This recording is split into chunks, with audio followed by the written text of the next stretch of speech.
শহরের পরিত্যক্ত জলাশয়গুলি সৌন্দর্যায়নের কাজে অঙ্গ হিসেবে মেয়র তথা বিধায়ক দীপক মজুমদার রাধানগরস্থিত রাধা মাধব মন্দিরের পুকুরের সৌন্দর্যায়নের কাজের শিলান্যাস করেন। মেয়র বলেন, পৌর নিগম শহরের বিভিন্ন জলাশয়গুলি সৌন্দর্যায়নের কাজ হাতে নিয়েছে।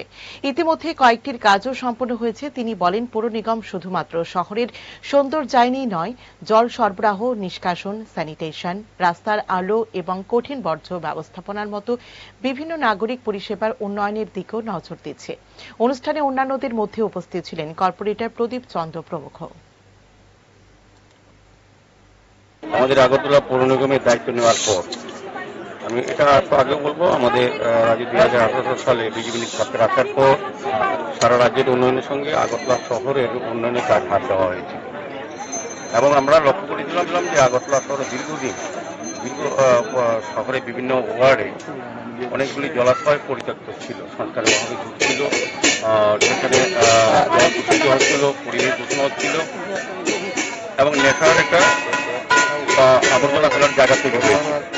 তো আমাদের সরকার এবং আমরা তো পৌর নিগম সিদ্ধান্ত নিয়েছি আগরতলা শহরে যতগুলি পুকুর আছে সেগুলিকে আমরা সংস্কার করব, তারপর ডিভিশনের মাধ্যমে এলাকা লোকদের ব্যবহার করার জন্য তুলে দেবো।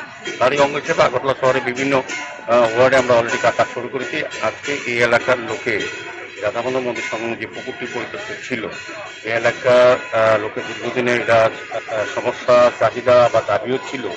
এটাকে আমাদের ওয়ার্ডের যিনি কর্পোরেটর শান্তনু সাহা বিশেষ উদ্যোগ আমি বলবো, এবং যারা আমাদের পৌর নিগমের আধিকারিকরা আছেন, অন্যান্য যারা এই এলাকার নেতৃবৃন্দরা আছেন, সবাই বলছিল যে পুকুরটা যাতে সংস্কার করা দ্রুত এবং মানুষের চলাচল ব্যবহারযোগ্য করা হয়। সেদিকে লক্ষ্য রেখে আগরতলা পৌর নিগম প্রায় 86 লক্ষ টাকা ব্যয় করে পুকুরটাকে কাজ দেওয়া হয়েছে।